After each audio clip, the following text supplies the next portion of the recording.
So, hello, all you wonderful people out there. And I have Damien Athope with me. And he, I met him, he had me on his show a while back, a long while back. And he and I do a lot of the same things. So, why don't you tell us about yourself, Damien?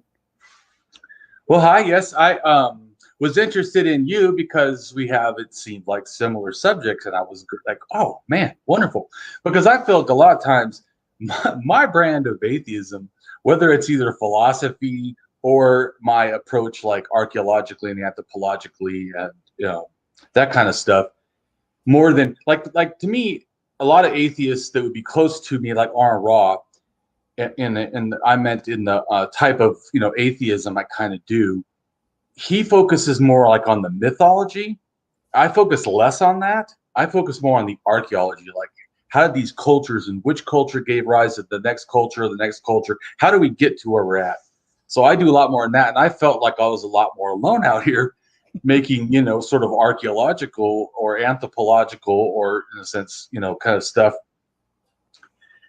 And then I saw your channel, and I thought, hey, shit, finally, someone I can totally relate to, in a sense that I feel like we're approaching this from the same kind of mindset.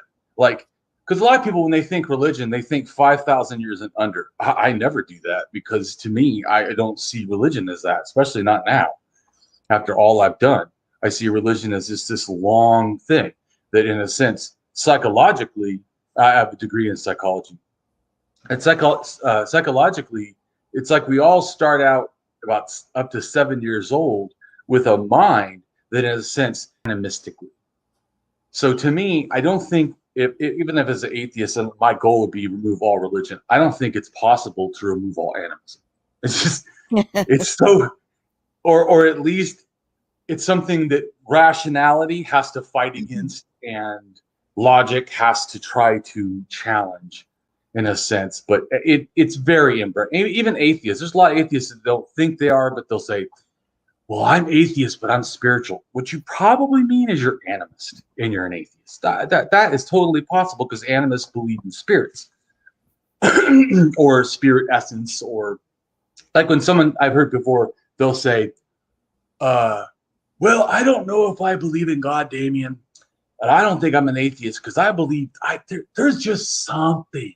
Okay, you're an animist. You're saying that there has to be some sort of a magical spiritual connection. That's all animism. So to me, this is like one guy said to me, he goes really mad. He said, because I'm an anti-religionist. Just so people know, I'm an atheist, but I'm also an anti-theist and an anti-religionist, but I'm also a secularist and a humanist. My problem is what religion offers. It has to be challenged. It would be like, to me, uh, everyone feels compelled to, in a sense, challenge, lies about COVID. Well, I feel like they're lying about history. This pisses me off. I feel like they're lying about science. Because to me, in a sense, how I see religion is like conspiracy theories of reality. They would just, in other words, if they were invented right now, someone came to you right now, didn't have this word religion or anything, and just said, didn't tell you about God, just told you their basic ideas.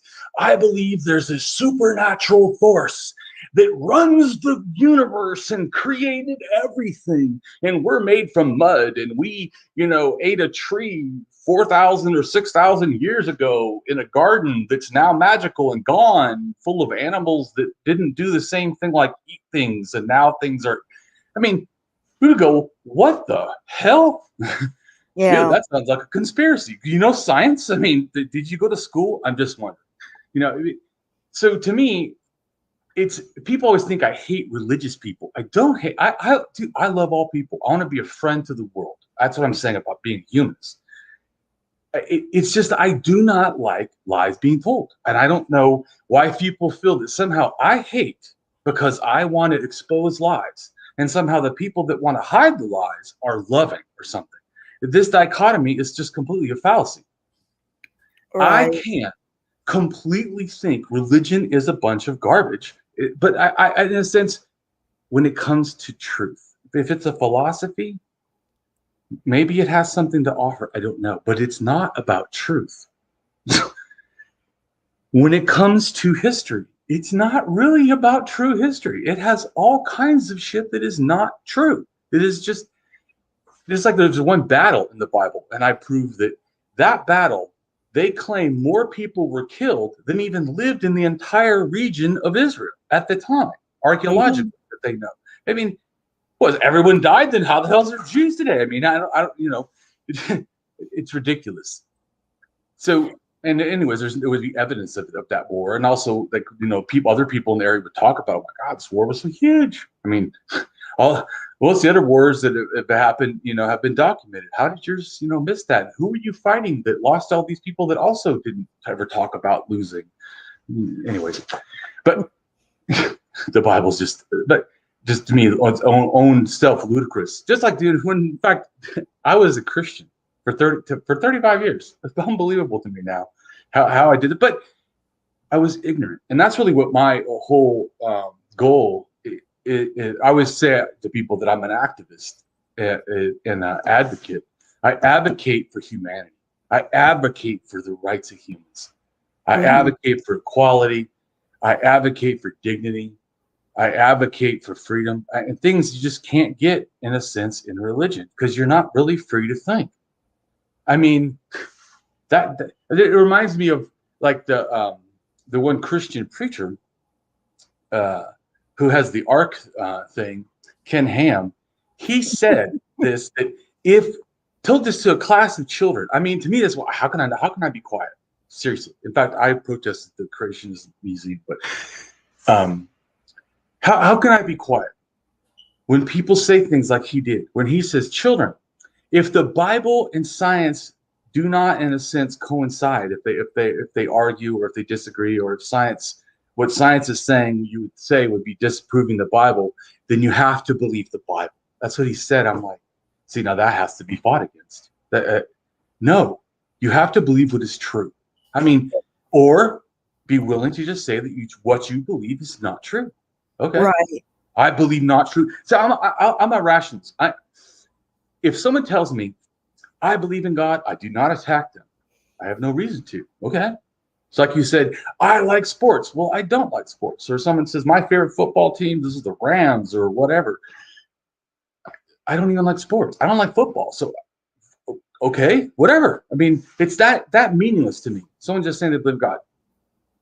But what they say is, because my God is true or whatever. No, wait a minute. That's a different claim. And so to me, that's what I'm attacking. Just like I'm an anti-agnostic, not an anti-agnostic people, just the concept. The concept that somehow I can't know there's a God already assumes that I have to assume that there is a God. My point is to see it from an agnostic with an I. And what that does is say that what is being offered is so ludicrous and so confusing and actually not well stated that it can't even be questioned in the first place. It's like if I said, well, the Jolly Green Giant actually is what keeps your vegetables fresh. It's in your freezer. You just don't see it. He's in there all the time. How else do you think that your stuff stays so fresh? It's the Jolly Green Giant. That claim, how much effort, in a sense, reasonable person should give to that claim? Should I go now and look in my freezer just to make sure? Should I have an agnostic view until I go look? Or are there some things that are stated that simply violate what is known to even be considered as how I see it? So what is being offered, a God, is a supernatural giant. And yet I have never even seen the smallest supernatural anything. So claiming this supernatural is just ludicrous on top of an already unproven ludicrous concept of supernatural anything. Every science, and I can go, well, there's no proof. Science never disproved religion. I'm not thinking you're really grasping science. First off, science tries to prove what's real. What has been proven to be real from the history of science on every level in every science throughout time is natural only. That's it. That So is to true. me, to even offer a magical explanation is to be leaving the realm of logic, to leaving the realm of reason. So to me, there's no reason. That's like, to me, I'm an axiological atheist, Mhm. which is, it's like a doctoral term. Anyways, but it has to do with value judging. We all do it all the time. Our brains operate this way. Animals do. It's not nothing special. It's evaluation. But see, it's a thing where the difference is like, it's like if you put like how people do with philosophy of logic. It puts like logic kind of thinking and requirements on how you value judge. And this means that you start to realize that black and white thinking really is not accurate because most things have a variance. And so you start to realize very quick that if good value judging means that if it looks like it's just black and white, maybe you should keep looking because maybe you just haven't seen enough. So, but not that there can't be, but it's a different carefulness. So to me, as an axiologist, thinker or philosopher, what I try to do is value judge like the God concept. Mhm. So we start at nothing because that's where you start. I don't know anything. And then what do I know from not knowing anything? For any story, know nothing. If I just open my eyes, what do I know if I never knew one fact about the world? If I look around, do I see magic? Do I have any compulsion to think that something is magical in my environment? And then I start to research: has there ever been something that's been proven? Has, you know, so to me, you start from that reason place. You don't start from, because I heard someone say before, well, everyone in their heart has to come to the conclusion: is there a God or not? And I said, no, actually, they don't, because I can go through life and never have been told about the God concept, and I can function perfectly. So it's an unneeded addition, not some kind of a required, like, oh my, like to me in my book, anyone who reads my book will realize, wow, I figured out some stuff, or I maybe did, about history that people didn't know. But the reason you're going to come to that conclusion is because of evidence. Because I give you evidence upon evidence, linking evidence to evidence and evidence and evidence. That is how you make something reasonable. And so to me, that's what I'm requiring of all my thinking. Because Yeah. I have what I call, in a sense, belief etiquette, which is, in a sense, three type of like critical thinking ways of approaching anything that I think about. And the first thing is that I have reasoned belief acquisitions. In other words, that I don't just believe things without reason. So first off. Second off is that I have good belief maintenance. This means that I am a human. So I'm going to pick up beliefs that could be bullshit. And including I try to be a good thinker, and I still can pick up beliefs that are bullshit, or that need to be tweaked, or need to be amended, or that new facts have come, or that new clarity has happened. That's happened to me several times. And so when I do, man, I want to change the new facts. I Right. don't want to be wrong one more minute. This one person said to me, wow, Damien, because I said, oh man, I was wrong. And he goes, wow, I can't believe that you were so comfortable saying that. I said, why? I'm totally comfortable. I'm wrong all the time. That's how Exactly. I've been able to get better at being right. It's because my willingness to correct, like science. I mean, science didn't come out with the theory, one theory, and then okay, done. And then that theory never gets refined. Never, science. The whole point is that you get closer, like that. So in a sense, this the idea about science. Someone says the world is flat. Science, comes out. Oh no, the world's round. And then it goes, oh well, maybe it's kind of pear shaped. Well, maybe it's got mountains and so it's lumpy. But all those are not flat. So the not flat at the beginning was already correct. You're just making Mhm. it, in a sense, more accurate to your being correct. It's not flat. Yeah. Yeah. Um, you know, I'm rewatching Logic right now. I don't know if you know him or not. I don't. I do archaeological research. I don't have. Okay. I don't watch anything else. I mean, Probably maybe Well, now that my book's almost done. But yeah, he does debunks, and this one I'm watching right now is about 7 years old, I think. I'm rewatching it because I've watched it like twice. But he's debunking Kent Hovind, yeah, and um, Kent's like saying that science can't be right because we change our mind all the time. Like, of course we change our minds all the time yeah. because We increase accuracy. That's what we do. because we're learning new facts. I mean, what's the alternative? Not changing our minds to fit the facts, not coming up with theories to fit the facts. You know, I was a Christian for about 40 years, and I'm like, I Yeah, have almost no like me. yeah, I have no idea how I got through that. I mean, I don't, because I'm like, it's so silly now. But what can Yeah, you do? I would say that it was silly for a while. Now I just see it as culture. I would say for me personally, at first I was angry, and then I fought against it, and then I saw it as a little bit different and then kind of goofy and funny. But now I don't. I just see it as culture. It's like, do we make fun of someone wearing socks and sandals? Yeah. Is it really right to make fun of people for doing weird things? Not really. So to me, I just realized these are just weird things people do. They're just weird shit people do. It's just culture. So once I see it like that, it allows me to remove some of my dislike for it. I dislike it, but I also dislike anchovies on pizza. Ah, damn, disgusting. Well, I'm still at that angry stage, and I'm not really sure how long I'm going to be at the angry stage, but Well, I can still be angry.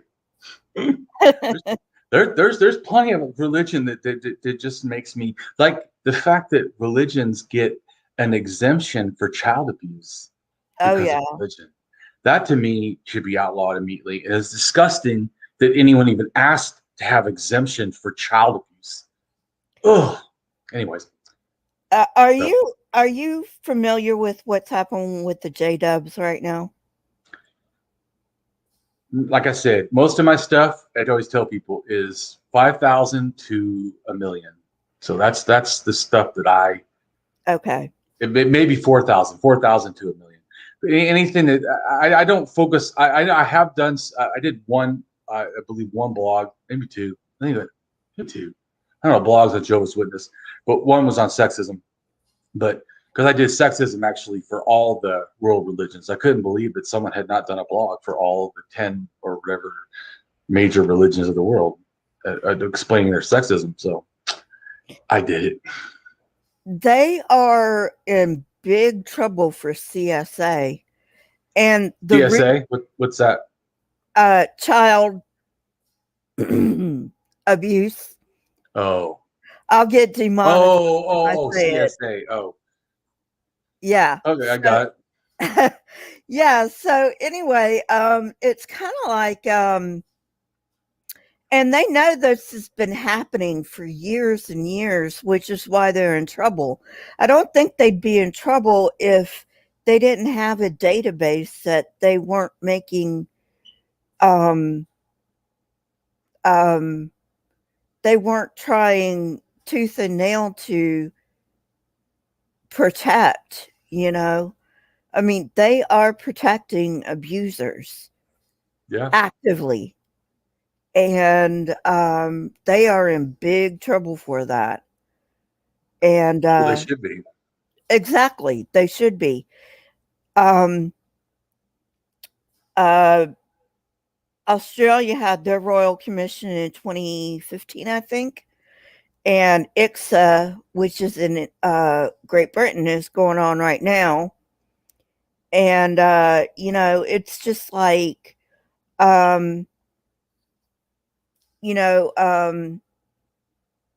at first, the Royal Commission was going on about a redress scheme, and the J Dubs weren't going to sign up to the redress scheme. And Australia says, Okay, well, first we're going to name and shame. So they did the naming and shaming first, and the JW still didn't want to sign up. So the Australian government was like, okay, well, if you don't want to sign up, that's fine. We'll just, take away your tax exempt status. Oh boy. Yeah, they don't like that, huh? Show me No. the money. Right, right, exactly. So, you know, because they're a multi-billion dollar corporation, you know? They all are. Of course they are. And, I think maybe if they weren't, it would go a long way in saying, "Hey, we're here for the good of humanity," but they're basically here to make a profit. Um, you know, like like you know, about 40,000 years ago when we didn't have explanations for these things, I can see, well, God, but we've got Zeus, who did lightning out of his hands, and they were like, "Oh, well, that's just static electricity. We don't need Zeus anymore." And and one of these days, probably not in my lifetime, but one of these days we're going to get to the point we don't need the Christian God anymore either. I can only hope.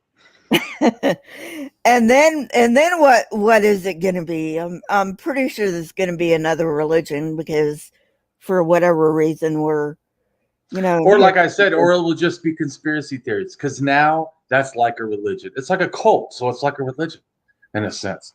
So I mean, like QAnon. I mean, it's not. They just whatever mindless crap that they say they change. It doesn't make a difference. Oh, that's exactly what religion does.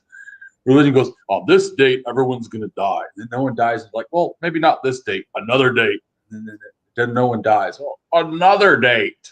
No one dies. And they're like, see, they already left. You're like, what?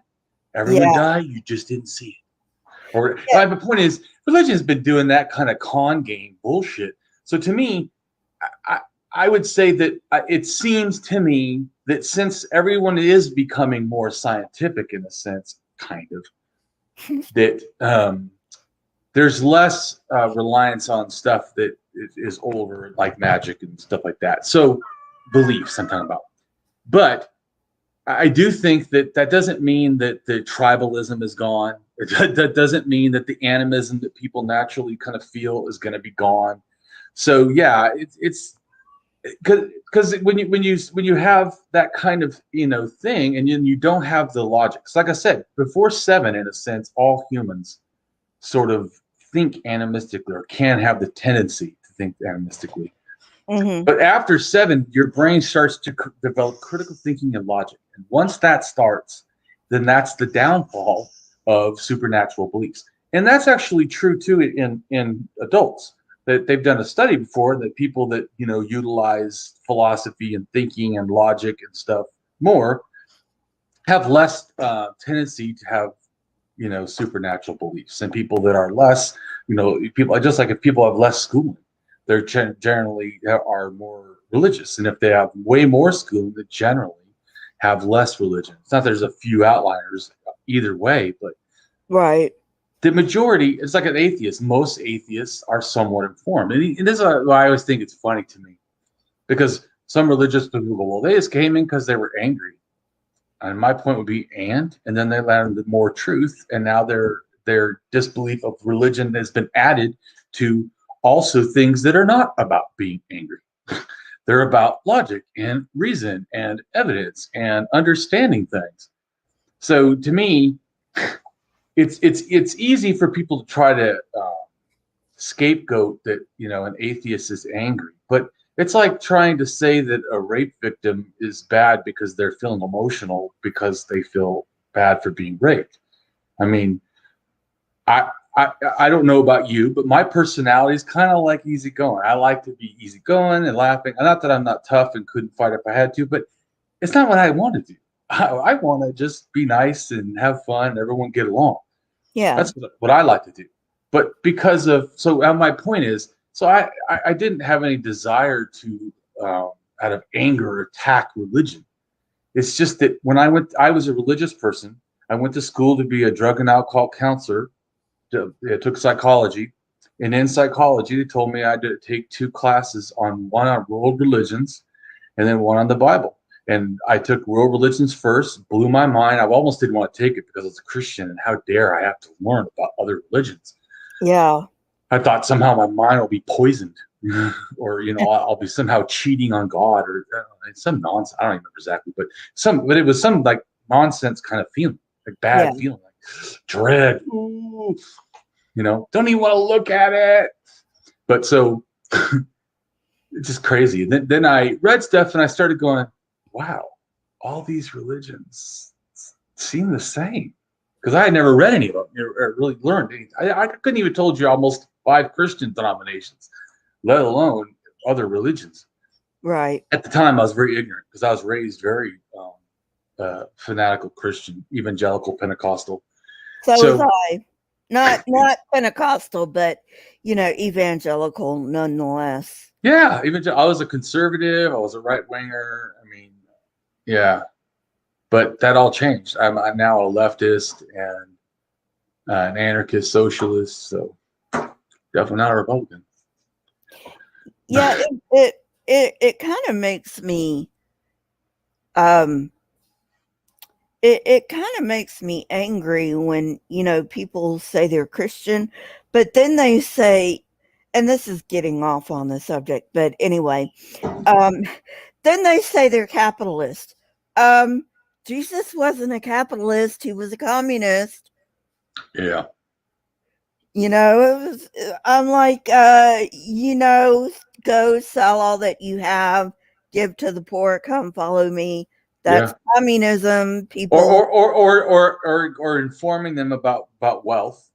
That it's harder for a rich man to go through the eye of a needle, or no, harder for a camel to go through the eye of a needle than a rich man to get to heaven, or something like that.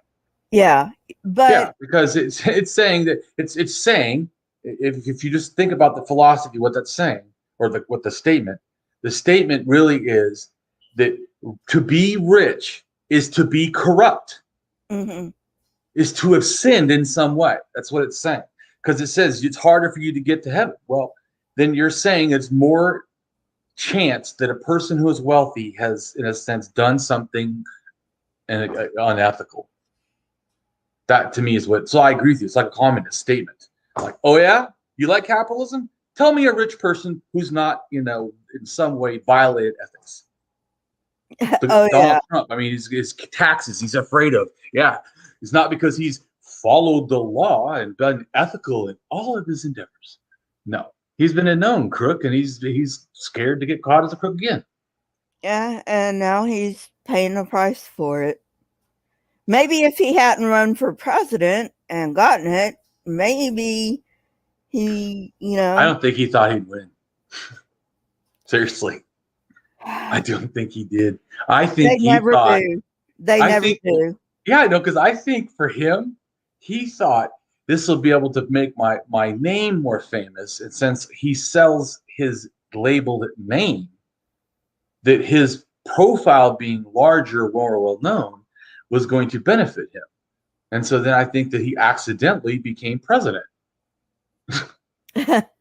Yeah, Then that it was like, oh no, I like this power. I think, and I'm afraid to go to jail because he saw all the things, and so he fought to stay in. oh He's yeah. Donald Trump is a very weird person because Oh, he's he's like going to jail. bipolar in his thinking, because it's like he's this sniveling little kid that wants attention, like Mhm. a little baby, and then at the same time he's this maniacal monster that wants to destroy the world, all for his own benefit. So his jacuzzi has a higher temperature or Yeah. something. I mean, he does not care. He's a No, complete. he doesn't. He doesn't You know, care. which is why I can't believe that he's got the evangelicals in his pocket. Because they are not ethical. They have shown they cannot get through the eye of a needle. They have proved this. They can't do it because they are to even support someone that just think, what would Jesus do? Remember those things? Yeah. Seriously, do you believe for a minute that Jesus would hang out with Donald Trump? Nope.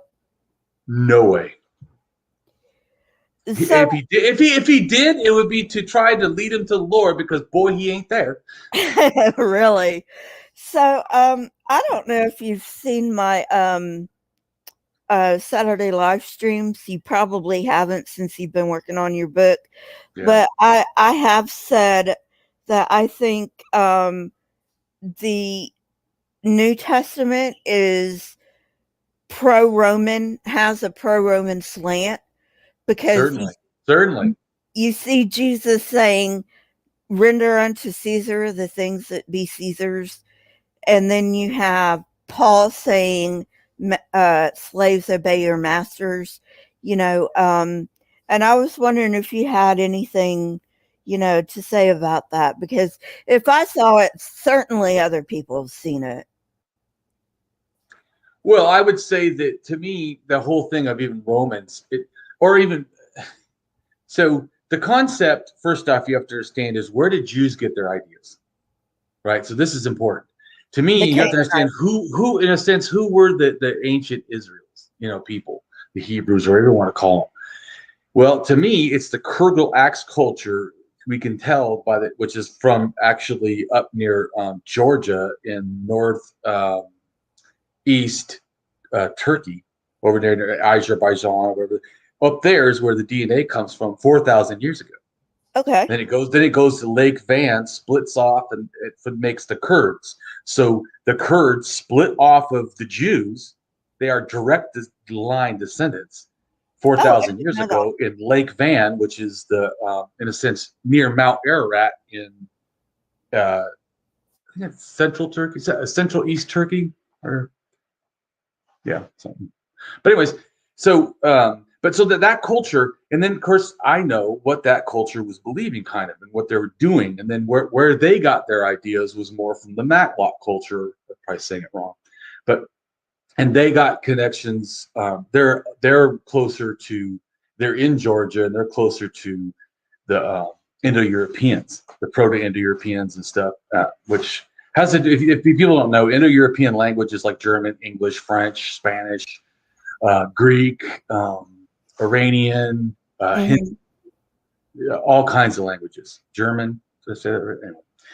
But a whole bunch of stuff. So all those people, those languages, which like language we're speaking right now, are actually from one religion 6,000 years ago. One language, one religion, one people that spread their ideas to many cultures. They didn't themselves do it, but they touched a few that touched more, that touched more, that touched more, that touched more, whatever. So are we talking about the Mesopotamians, or are we talking about Hinduism? No, well, so Mesopotamian got their wheel, right? The chariot, probably from Turkey, and Turkey got it from this culture. This culture, Okay.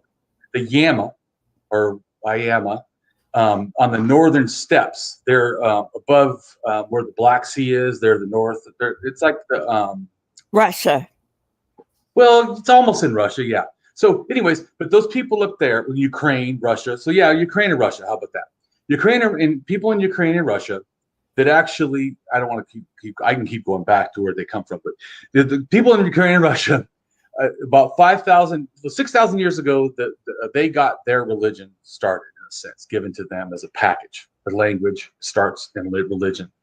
But about 5,000 years ago, they start transferring it. 4,000 years ago, they've spread all the way to Spain. And then from there, they spread all the way into England and then whatever. So, but they also go and give the chariot, in a sense, through warfare to the Mesopotamians. And so they actually affect heavily the Mesopotamian religion after that point. Before that point, Mesopotamian religion is a little different. After that point, it's definitely, and all the dynasties are all related to me, in a sense, to this kind of a concept, this package of warfare and clan tribalism type of the leader worship or power worship kind of culture. And the culture was more sexist than the culture that had come before. The one before, just like about 7,000 years ago, lot of the world was matrilinear, that it passes through the female line, which is like Mhm. what in a sense Israeli or Jews do now, right? They generally consider their lineage, so they're doing the older style, the Right. pre the Yama, in a sense. So their style of was all at 7,000. Everybody was pretty much through the woman. So it didn't matter who the father was, as long as you know who the mother is. But as soon as the Yama start taking out, then you get this huge influx of this male dominant. So then everywhere almost in the world, it spreads down by 2000. It's everywhere, but or damn close to it. But it starts at 5,000, and it basically it starts doing this new culture like only men can be kings, and you can only pass it to the male heir, and that's new. That happened at 5,100 in Egypt. So it's a new kind of that they didn't have that before. Hmm. Just like at 4,000 years ago, there was the first documented women's rights. Well, the reason you do that is because you cared about them, and now they've been violated in some way, or they weren't cared about at all, and now you're trying to care about them. Either way, the point is 4,000 years ago in Turkey, they were writing documents saying women had some rights and we need to respect them. Or you guys, it was like a treaty between two peoples. But Yeah. it's saying, our women, don't come and rape them or, kill them or whatever, or steal them. So, but it said women had some other rights besides that. But my point is that it shows this shift. It's already like heavy, and then there's women emperors at like 4,000 and 3,000. But man, by about 2,000, it's almost gone. And all goddess religion, like worship in a sense, most of it in the world by 2,000 gone. It's like by that point, sexism, patriarchy fully took a hold. So to me, that you're asking like the Jesus and the Romans. So by the time like for the Romans, so it's not 100%. Where my point is, it's not 100% Romans' fault. By the time 2000, about when the Romans were, kind of their heyday, is about the time when this was already happening. They were just very high progenitors of it.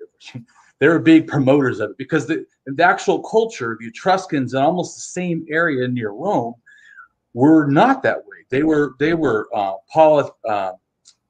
call it polyamorous. They would have sex with multiple partners. Women would have their boobs out all the time. That was considered totally normal. That was Mhm. not. And the Romans said that's offensive. Women's breasts and how they hang, they don't look good, tight and strong like a man. That because of that, they're disgusting, and you have to cover them up in a sense. And so it's that hatred of, in the sense, the Etruscan culture almost, that by the Romans, because the Etruscans were way more advanced. Romans actually took some of their religion along with Oh, from the Greeks also. But yeah, the, I got you. what's that? They fought, didn't they? The Like Etruscans or the Greeks? They fought both the actually. the Romans and the Etruscans, they fought um for control of their little patch of Italy, didn't they? Yeah, well, the Etruscans lost. Yeah. That's the point. The Etruscans were there first, in a sense. Well, and they actually come from a small island off of West Turkey. The Oh, Etruscans, okay. their DNA, just like everybody thought uh, the Phoenicians were all only like because they're in Lebanon and Bablos in Yeah. Lebanon, and they thought that they were from that area, but they're actually some, not all, but some of the DNA Cyprus, I actually. think. But some of the DNA of them actually goes back to Spain. They came from Spain, went to North Africa, they went to Crete, and then they went to basically Egypt and Palestine. Yeah, yeah. So anyway, I'm sorry, I didn't mean to interrupt you. Go ahead. No, I mean, see, I was still able to talk about stuff at that age. I was just saying to you that I'm a lot better when it's older because that's more of what I've done research on. But I mean, my goal is to write the book that I've just finished, which is The Tree of Lies and Its Hidden Roots. exposing the evolution of religion and removing the rationale of faith. Yeah. You know, when you get time, you might like my series on the emergence of Israel, because Israel didn't come about the way the Bible says. Oh You no, know, I agree. I mean, Nope. you know, first of all, the thing about them being slaves in Egypt, a few may have been slaves like before they were Israelites, because Israel didn't really exist before David. David was, Oh yeah, you know, I mean, even Saul was more like a clan prince than anything else. You know, he I wasn't. agree. We agree. So I know a little bit about Israel too. yeah. So you know, but there is one thing that I've been wondering about, and I haven't been able to really look into this yet. There was a tribe called the Hyksos Yeah, that overran. they're, and they were Indo-European probably. Yes, they probably are part of the Kurgan culture coming down. Yep. Yeah, and Yep. so And I'm well, they brought the chariot. That's why I think that, because I already know that the chariot came from Turkey, because there's a toy chariot that's 5,500 years old, which is older than any chariot in the world. cool. So it's in Turkey, and they already thought, anyways, because of other stuff, that it came from Turkey to first to Samaria, and then Mm, from Samaria and went to Israel, and then from there to it's the Hyksos, like you said. Because see, there's no chariots for the Egyptians until after the Hyksos rule. right. There isn't. So it's because it's a different culture. It brought just like at that point too, they brought in some of their deities, of course, gods, because who doesn't like their own gods? So, Right. so that's when Egypt has some stuff that looks like Israel or something. I mean, it doesn't look like, and they call it God in Egyptian. They call it like God's motherlands or something. I don't know, but it looks like Egyptian stuff. But the gods are like, who is that? or, Well, or or it's the same God that you know, but doing stuff that is depicting the representation and idea of another God. yeah, I have read not too much on the subject, but I have read that some people think Aten was akin to Yahweh. Now I don't know how I factual I, that I is. would say I don't know for a fact, but I would say no. I would say that Yahweh is probably shaman or shaman. I can't remember his name. The god of the sun. I I know stuff, but I don't always know like how to spell stuff. I Yeah, had a religious upbringing. They yeah, were it's not big fine. on learning stuff, and so Yeah. I I now have to suffer the basics Um, when I know, like, doctorate level shit, and I can't even figure out how to do stuff that grade school kids can do. but that is something I've heard, and I tend to agree with you. I don't think they're the same thing, um, because I don't think at that time, well, Aten was the sun god, basically, and Yeah. So you're asking a different question. So I would say there is a Indo-European 6,000 years ago, a Earth Mother and a Sky Father, and the Sky Father generally, but not always, can relate to things like the sun, mhm, can relate to storms. So when someone says a storm god, same thing. Sun god, same thing. And pretty much, to me personally, you can almost say that the influence that that's connected to is every sun god in the world, basically, very close to it, because you have to understand how the steppes was a highway from Europe to China, and then from China to America. It yeah, was a doo, doo, doo. And so with the middle of that is the Middle East. They just come straight down, boom, and bring the stuff to the Middle East. So they took stuff from China, Middle East, took stuff from Europe, Middle East. Right. And so what so the Middle East also sent stuff to Europe, sent stuff to China, in a sense, to the China. Like people think, oh, don't you remember that there was a Silk Road? Well, there was a 3,000 year thing before that also, and there was also one even older than that. And it's the steppe lands has been the super highway that everyone's forgot about because it was horse raiding and stuff, and that's what allowed Mongols to go all the way across into Europe. Also, the Black Plague.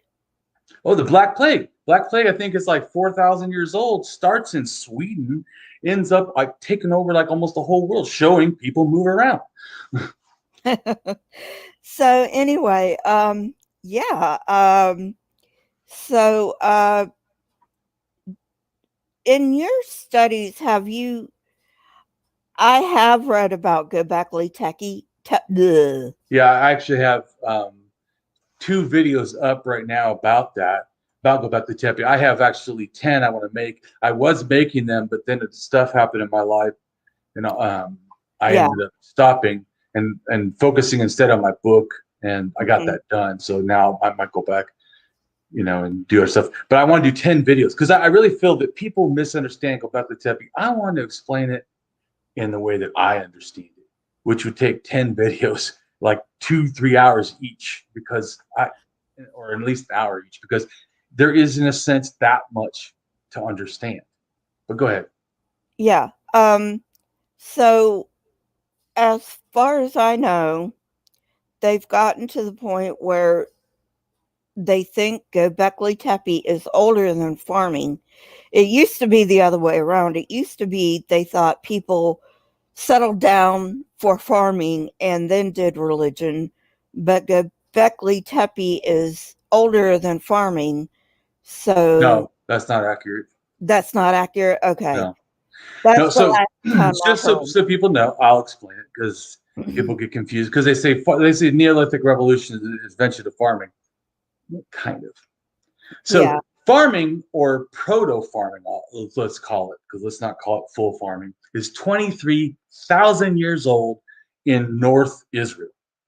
So that's a fact. Then here's another fact. It's at is it 16,000 or 14? Oh yeah, 16,000 years ago in Egypt is the use of barley to like make stuff, some kind of gruel or something. So they're using it there at 16,000. At 14,500 in Jordan is the oldest pita bread. So they're obviously making bread. Then at 13,000 years ago in Israel again, North Israel, they are making alcohol and gruel for food or whatever. So they're already making beer. Then Göbekli Tepe, as you say. But look, before we go there, I forgot to tell you, 14,000 years ago, almost all wheat traces to Krag Gag or whatever it is in Turkey. So majority of the world's wheat comes, in a sense, or it's originated from this one Turkish mountain in the southeast Turkey near Göbekli Tepe. And Göbekli Tepe, as you said, did they have farming? Yes, there's a lot of evidence that they had farming. What they did, when people get confused, if they had farming, what they didn't have is the fully sedentary lifestyle. So that's the difference. They absolutely had farming, but they didn't have it in a sense the way we do. And so Göbekli Tepe is like a ceremonial. To think of it this way, people have Native American powwows, or people have conventions they go to, or groups get together for their lodges or whatever. That's what you have, to me, in a religious way, though, was to me Göbekli Tepe. Okay, so It's it's kind of like Stonehenge in England. exactly like Stonehenge. No, not kind Gotcha. of. Exactly like Stonehenge, but used because it was older and for a little bit different reason. Not exactly in the fact of use. As far as I meant ritual feasting is exactly the same. How about that? Because I don't want people to think I'm not saying that I think, because I see in a sense, Göbekli Tepe is like proto-paganism, and I see the stuff of like the Stonehenge as a more like advanced paganism that later becomes even more advanced, and then finally it becomes organized religion. Later like Egypt and all that, and Mesopotamia. But to me, all of it's relatively connected. It's not separate. It's all connected, but it's connected in ideas, like spread ideas, and it's spread obviously with agriculture. It as because they go back to Tepe. So just so you know, there's also alcohol, just like there was alcohol in Israel. There's alcohol in Göbekli Tepe. Then there's alcohol in use and religion at 9,000 in China. Probably came the idea. I would not be surprised if the idea either originated there for religion or all itself, or it came from the Middle East and is influenced. That hey, you can take stuff and ferment it.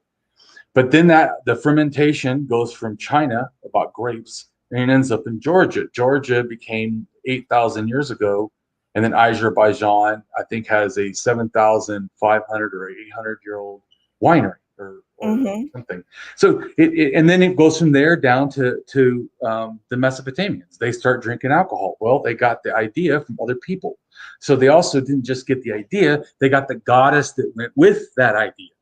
So they had, so the names might change, but even like Mesopotamians, their names change, but it's the same deity in a sense. It's just, it's like a archetype. I would say is probably a better idea than the same deity. It's like an archetype concept that there's this something and it relates to water or whatever, and then it's female, and so then everybody gives it all these names and attributes, explaining it their own way, but it's all in a sense the same concept, sort of. But I don't agree with people who think there was only one god or one goddess. That I think there was always paganism and always polytheism. Yeah. And so to me, when I think of paganism, it's a nature kind of almost shamanistic paganism. Because to me, first paganism was heavy shamanism with a few gods. Yeah. So it was shamanism with a few gods. And then it became shamanism, a few gods, and a few priests, or priestess probably. And then from there, then the shaman is not as important. And now we're focusing more on just the priests.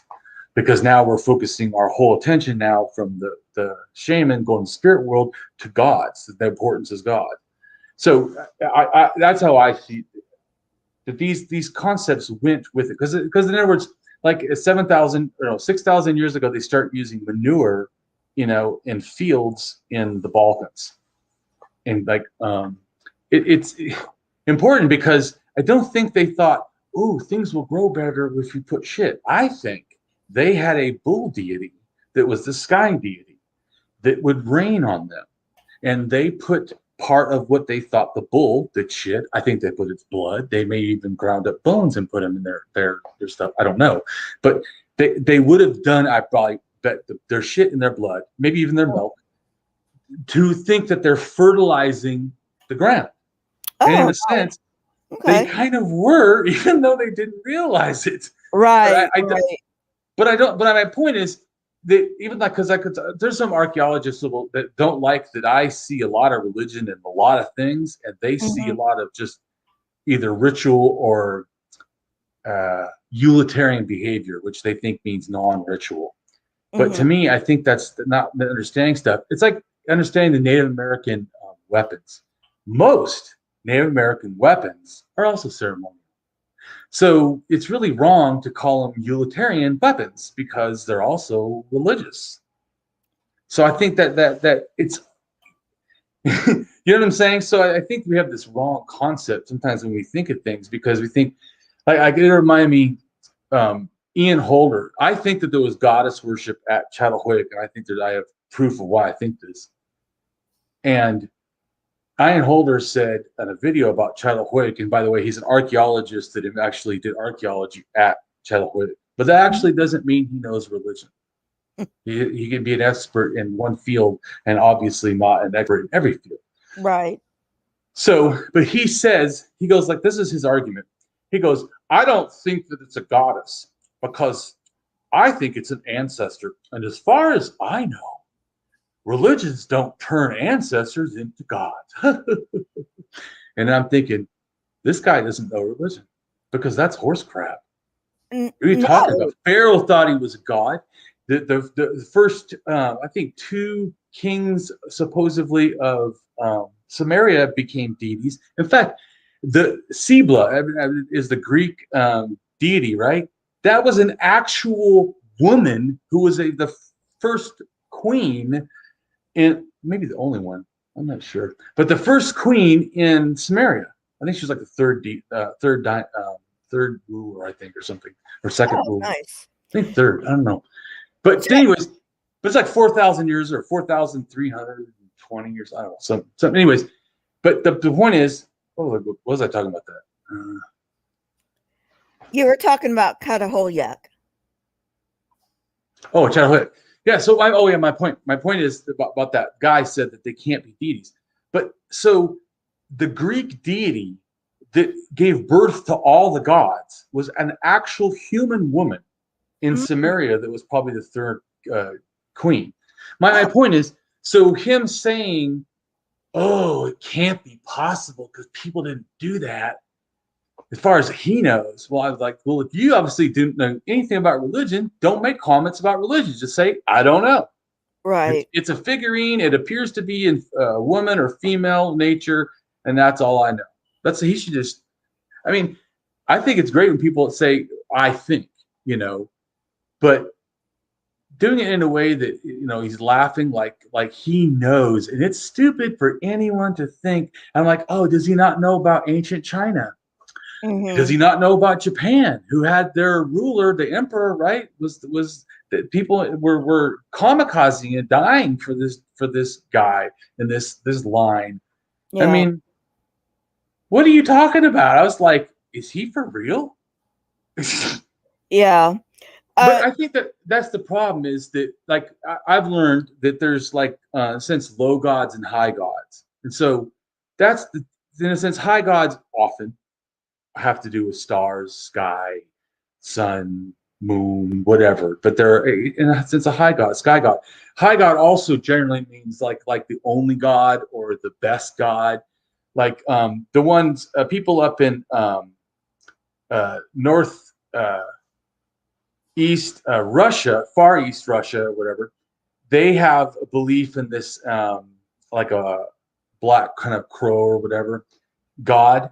It's a sky god, high god, whatever. It probably also relates to the sun and whatever. But that same in a sense concept is over in the Pacific Northwest. They also have in a sense this similar deity, yeah. and it's because it's the similar religion was passed over. When those people came over, they took their religion with them. I mean, just Right. like now, people in America, new immigrants come, they bring in a different religion, maybe. I Right. mean, that's just what people do. So that's always been the truth of the world.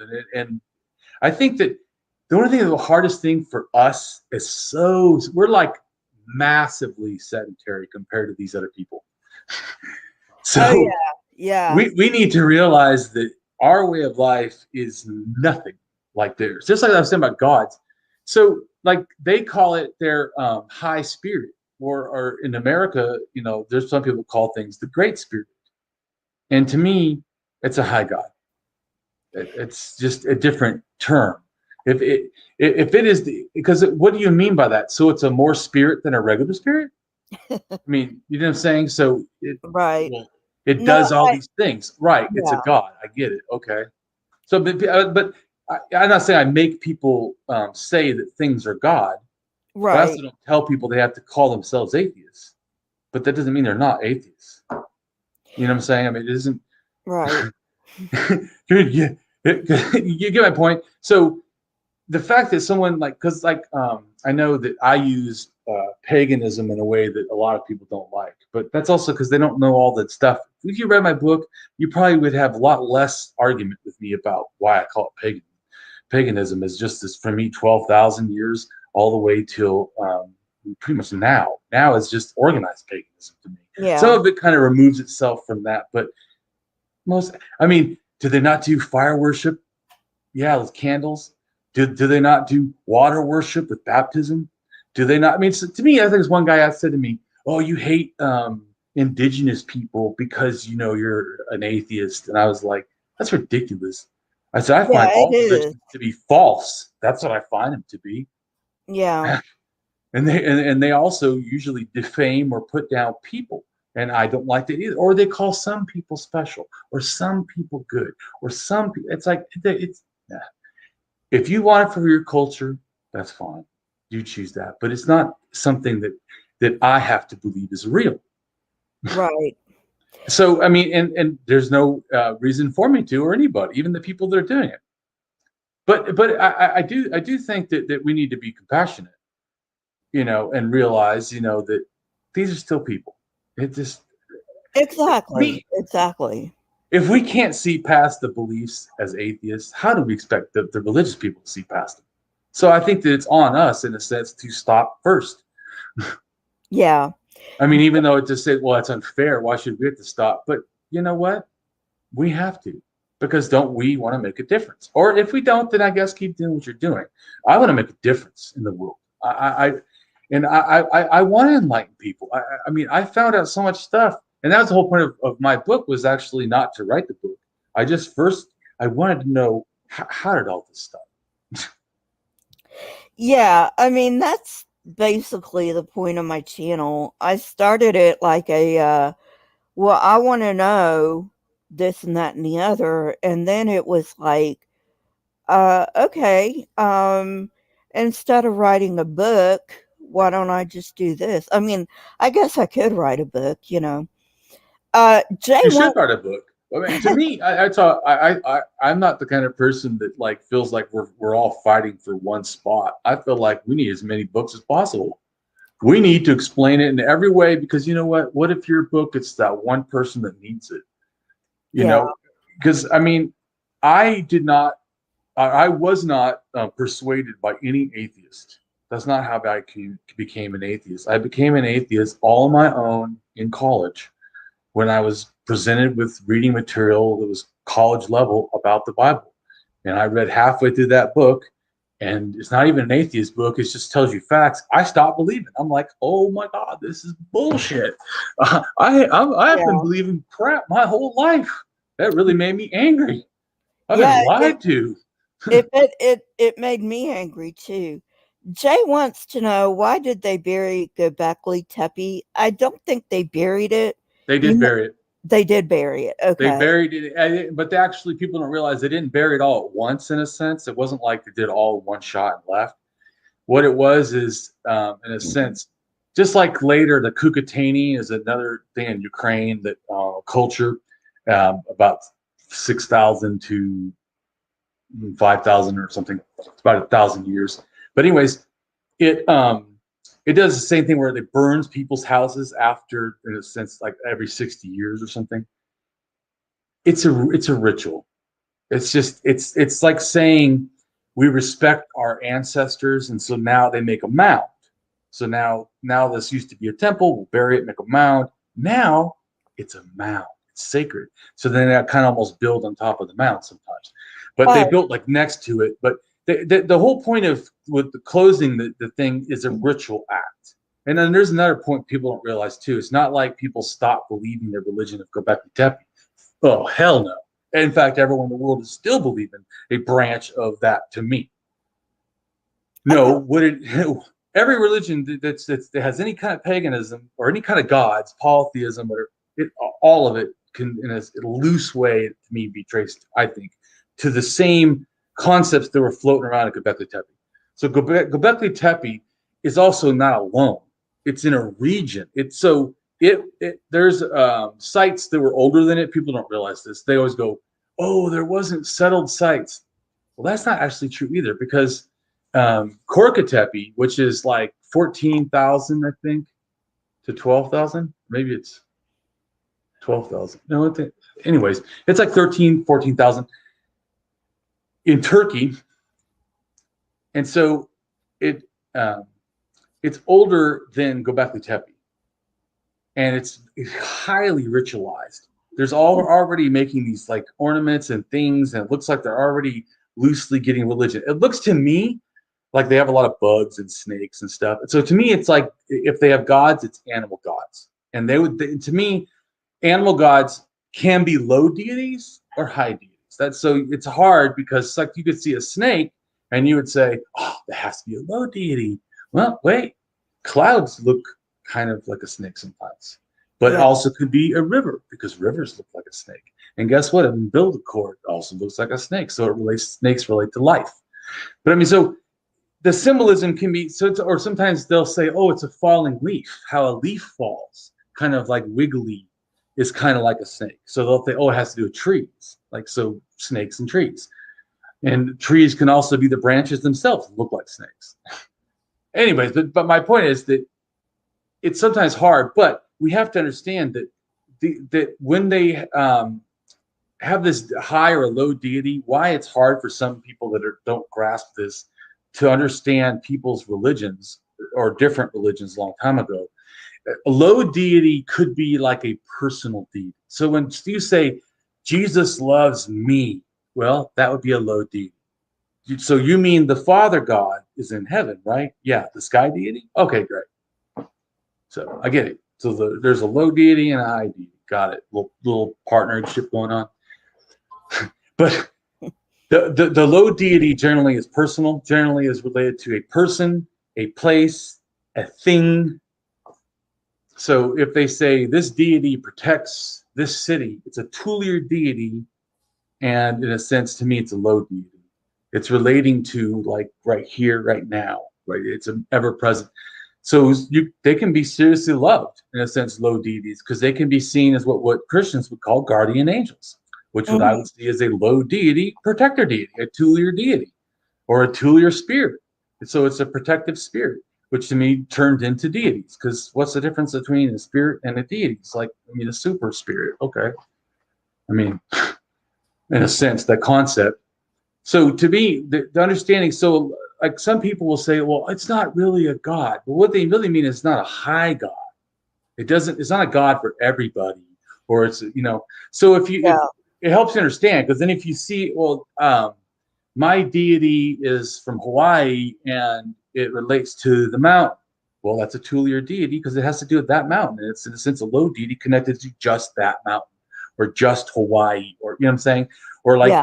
the like you said, Yahweh. Yahweh is a Tulier deity in a sense because it's the Jewish people's deity, right? So it's because they see it as their deity who chose them, right? The chosen people. So that proves right there to me it's a low deity. So they also have a high deity, but then they do have a trinity. So okay, I understand now. Yeah. The trinity thing they think that they invented, what a joke. To me, the trinity thing has to do with women first, probably, and it has to probably first do with the moon and then the sun, and it then goes into both men and women. But when it goes to the sun, but it starts in the moon, I believe, and it has to do with the waning and waxing moon, like the thin. So the Right. thin first one is like life, the child, and then the pregnant woman, and it Right. also relates to like figurines, and then the dying one.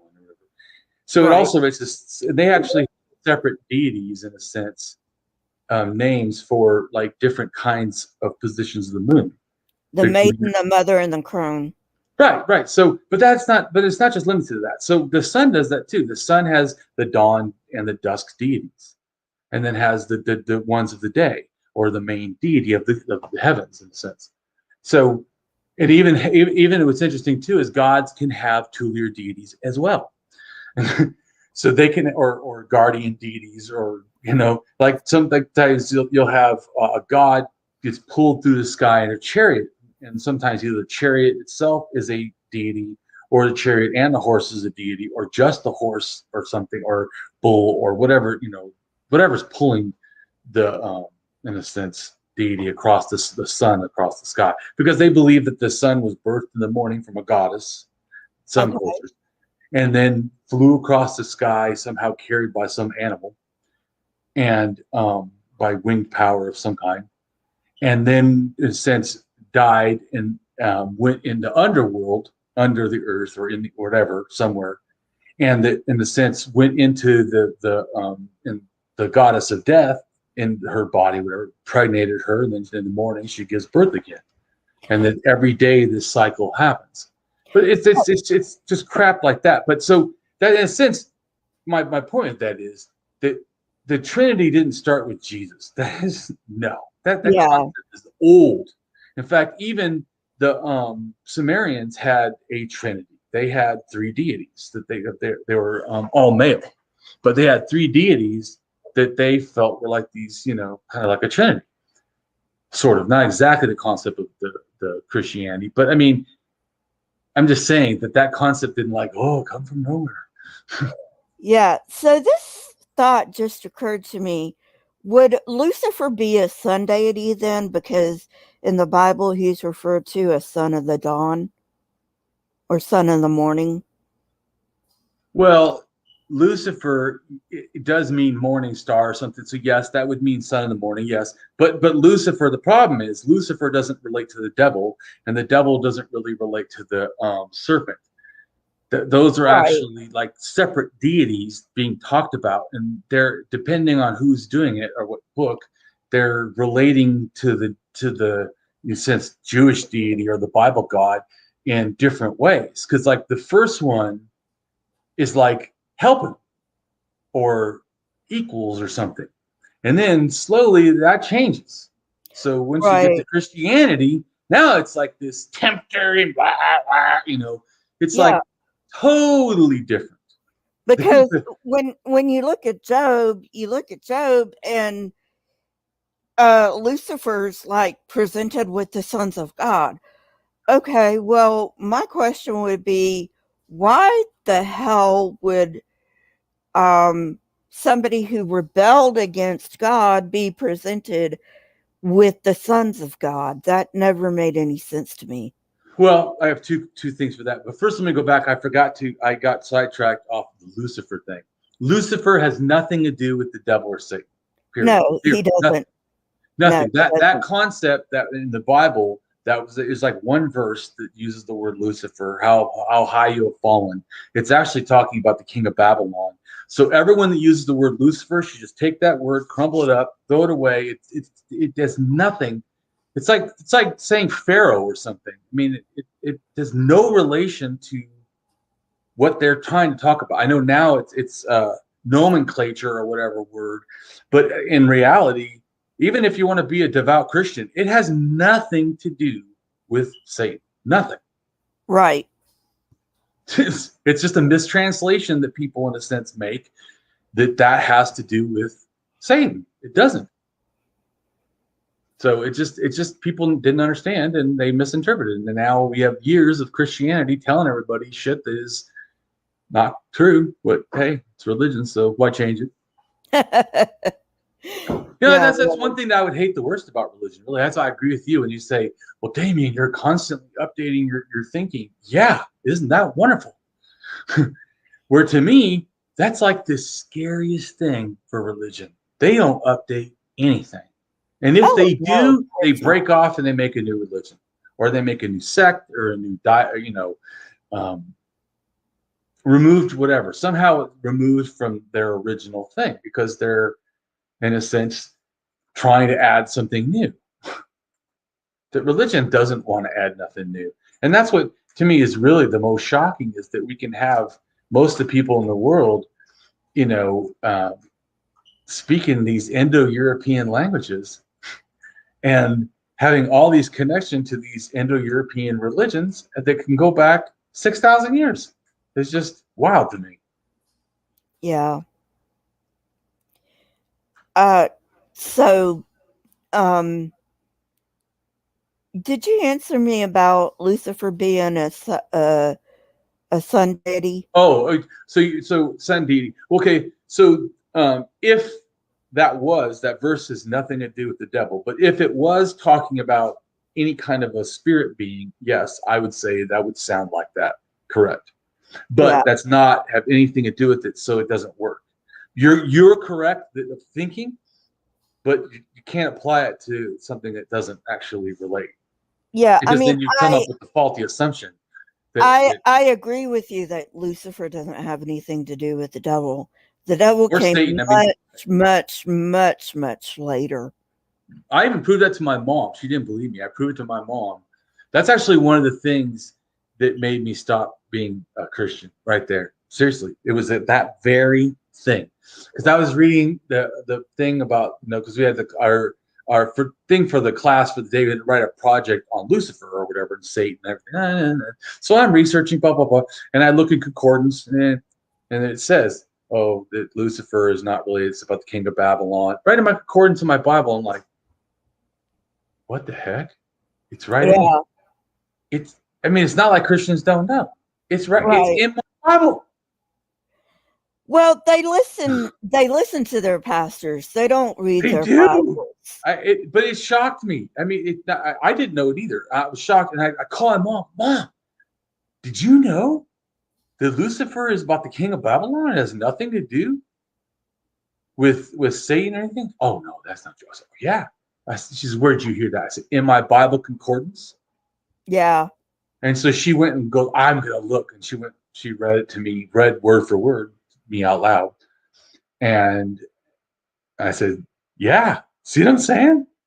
And she goes, well, I'm gonna keep believing. And I'm telling you, it was like someone hit me in the forehead with a sledgehammer.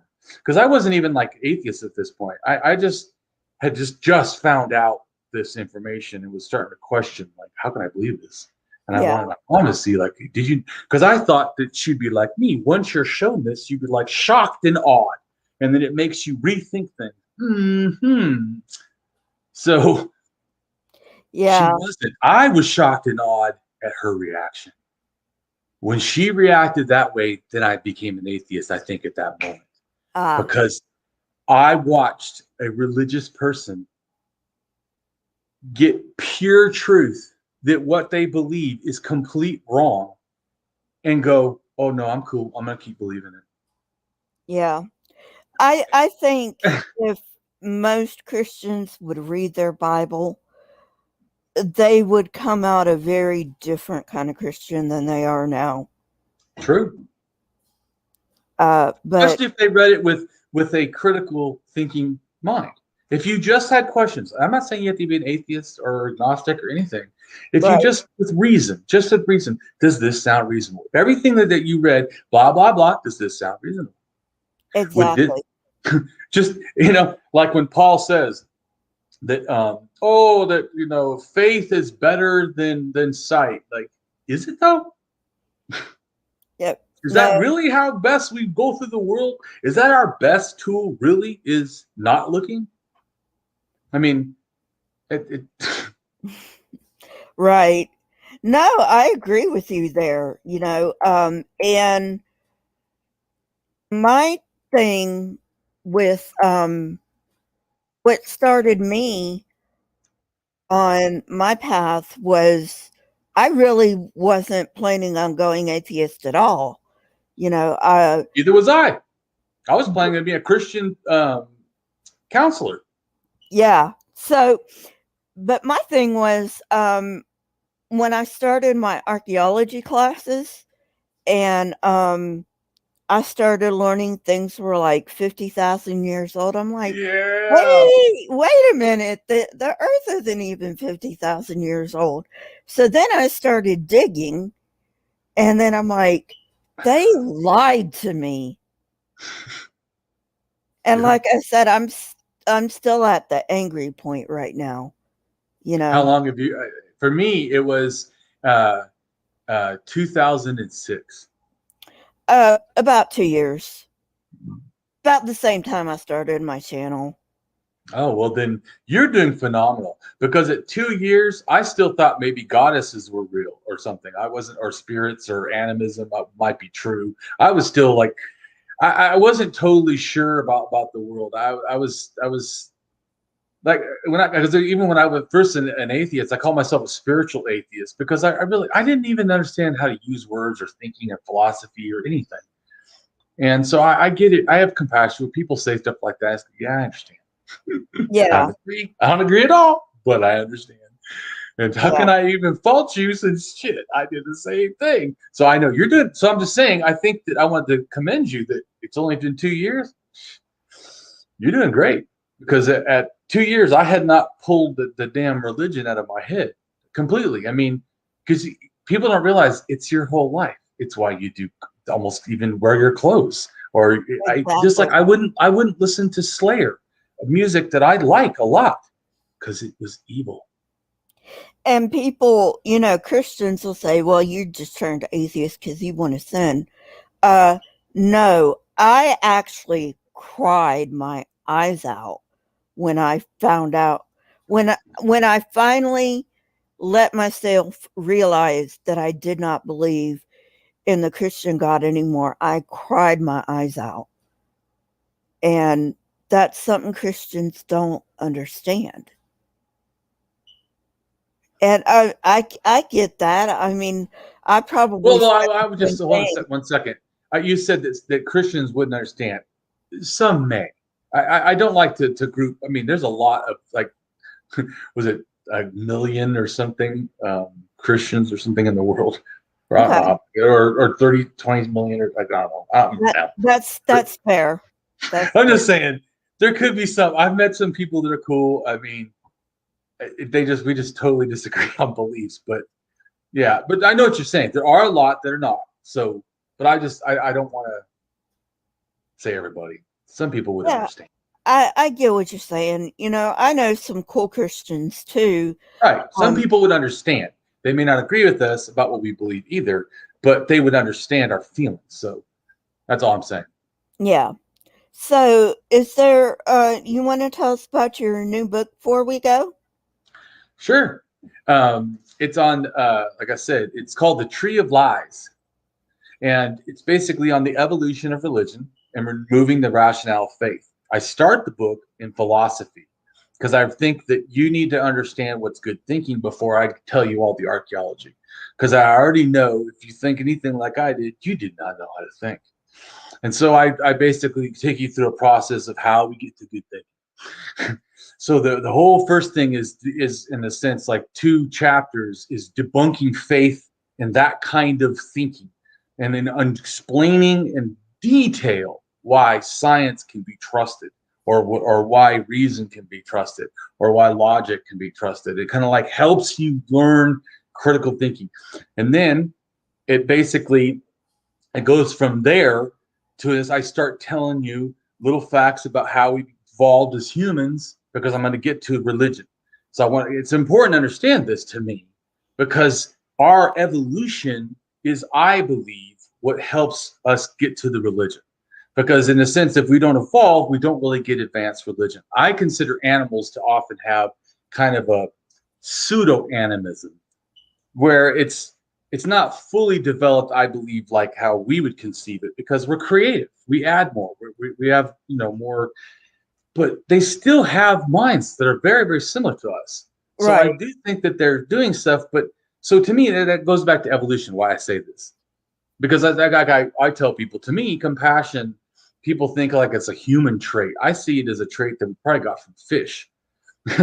So I mean, they know how to work together. These are social skills. Once you have this social mindset, then to me, caring is part of that. And Right. I've seen even the show that made me cry. I don't know if anyone's ever watched it, but it's this, I can't remember what it's called, but it's a show about this underwater photographer and this octopus. And the octopus, he's filming it, and it comes up and it lays on its chest and spreads out like a hug and just sits there for a while. This is a non-aggressive animal that isn't even a social animal, and yet it's doing a social bonding thing. And then every time he come back, it would come out to greet him. Eventually, it Wow. dies, which is like, what? You could have stopped at the happy, dude. Like, whoa. But um, but for me, it shows, boy, caring, that we didn't invent that. It's a Christian.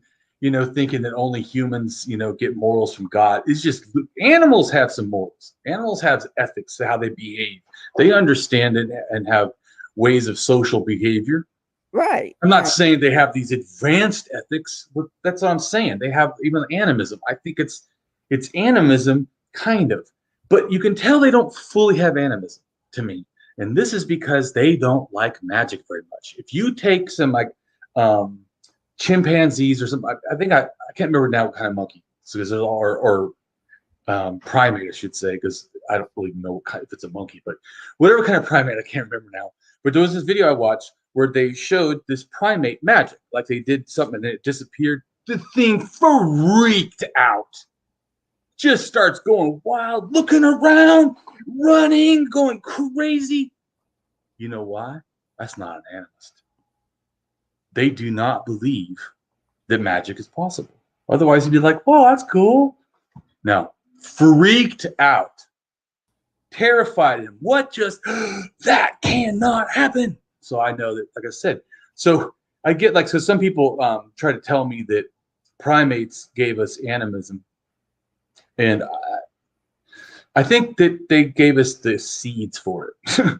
Maybe like Yeah. it definitely, we didn't invent it, but I think it's a progression. It's slowly, as our brain evolved, we became more creative and more emotional, and then more phenomenological, where we're experiential. Experiential is really good because it's fast. Emotions are good because they're fast. That's why I think they're also very old. Fast. They don't require thinking. They reaction. Response, Well, reaction. You know. yeah, emotions are also in our reptilian brain. That would be the brainstem. Well, yeah, exactly. I'm just saying it's very old. I'm just making Yeah. a comment that, but even if you don't know the science, just the action and the thinking, you can already tell that, and it's like I said, you can see it in animals totally. So it's not like some higher evolved thing. Emotions are not higher evolved. Logic maybe, but emotion sure isn't. Right. Problem Right. with logic is that we never can do it without emotions. I watched a show by or a thing from this guy is a neuroscientist. And he was talking about that whenever the brain is awake, it's emoting, it's experiential, it's doing emotions, it's emotional response to things. And so you can see when our mind is like flooded with emotions 100% of the time, practically to some amount or another, why our thinking is terrible. Because Yeah. we're not doing like clear rational thinking that we think we're doing rational kind of thinking, sort of, with like a lot of emotions going on. And Which so is we end up with these very not logical things. And so to me, that's like I said, going back to my book, the beginning of the book basically teaches you like a process, like a this is steps, boom, boom, boom, just do this, boom, boom, boom, boom, boom, boom. Like I have the hammer of truth, which is basically how I'm going to explain, in a sense, even in my book. I teach you what it is. It's a tool to use of my ability to help you understand how to be very effective in philosophy and yet not know anything about philosophy. You don't have to. With my skill that I teach you, it takes like high schooler in level to understand how to be very competent in thinking just by just following the steps. So the three things of the hammer of truth is the ontology, it's the epistemology, and the axiology of things. So the ontology is the thingness of things. And this also can relate to ideas. So when you say God, I want the thingness of that thing. So the term means zero. It does not, I don't know what's holding the term up. You need to put things in that basket that make worth that term God. yeah. So in a sense, they have the qualities. What? And people are like, oh, he's all knowing, all that. Oh, hey, those qualities have some problems. And then people are like, oh, well, no, we have philosophical things. Yeah, but Steve, still, there's nothing even close to that. So you're just postulating out of nothing. You're just like making shit up. I can just make shit up. There's right now an elephant, standing in my middle of my room. I can make shit up, but I mean, there's no reason for you to believe that. So Right. because you have to put things in the justification. You got to make it, something has to be justified. So that's why whenever someone offers something to you, especially if it's complicated, the first always go to ontology, always. And anything the time they bring up an explanation that you don't fully understand, you have to go back to ontology. Because, in other words, like this, they'll go, I believe in God. And I'll ask them an ontology question. What's a God? And they say, I have no idea.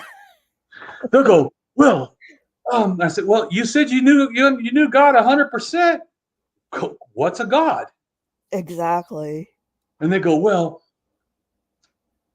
a God is a spirit. I go, With oh, the that's a new spirit. ontology question. What's a spirit? I don't know what a spirit Right. is. What's a spirit? Well, it's an inanimate being. What's an inanimate being?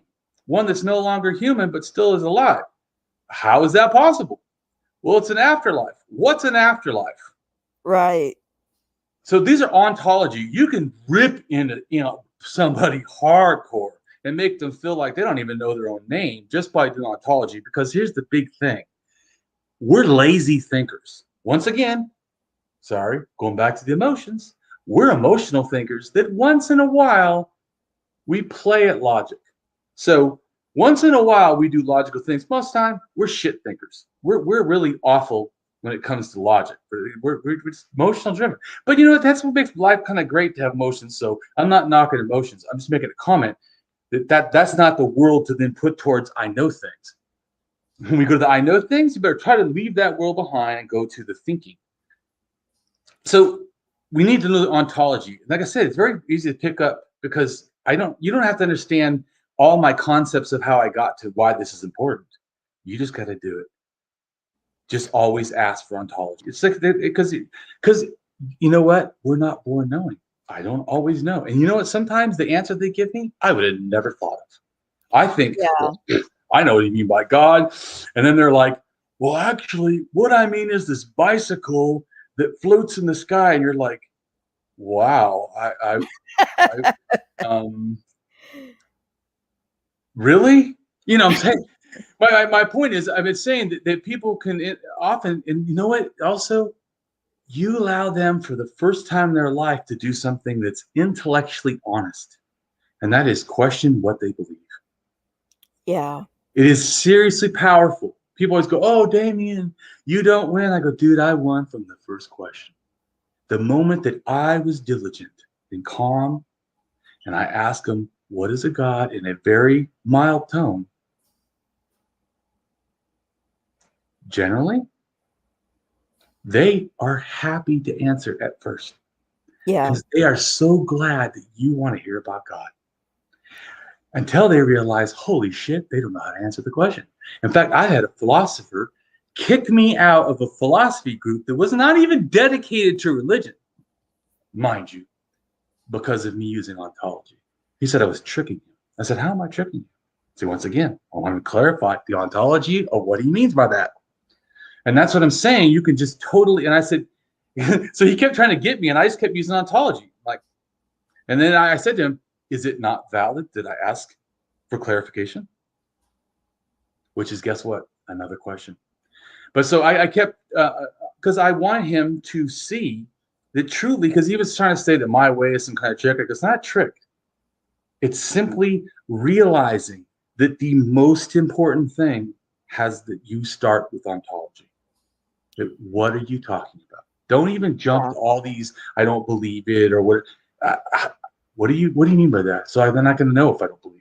Maybe we're not that different, and I don't know. Right. Right. You could just say that to you, God is a concept. That's a cultural product that people maybe basically pass because it makes them feel connected to family. And I would go, oh, okay, I agree with that. Right. Right. Like, oh, shit. Well, that I would not disagree with. You know what I'm saying? But my point is, so the first thing, but in general, though, and this is the point, though, that this can be used by grade schoolers. This technique that I'm giving you. So all you do is always ask for the what. What are you talking about, right? So what is it? That's the ontology, and you're looking for its beingness, its thingness. When I like to say, well, I'm sitting in a chair. What do you mean by chair? Because do you mean a couch? Do you mean like a desk chair? Do you mean like a coffee table chair? Do you mean like a stool? You see what I'm saying? There could be different chairs. Right. Once again, ontology, you see how quickly we generalize because you know what? We're lazy. That's why ontology will get most people. You could take people down with ontology and it seemed like you're being somehow, mean or something. And it's just, you demand that they have a good answer for their stuff and they generally don't. And so the guy said to me, no one can answer that, Damien. You're asking a question. What is a God? No one knows what a God is. And I go, wow, finally we do agree on something. I agree. No one knows what the fuck a God is. We agree. Everyone's just making shit up. That's it. Right. Because there is nothing. And every person I've ever asked, honestly, has never given me a good answer.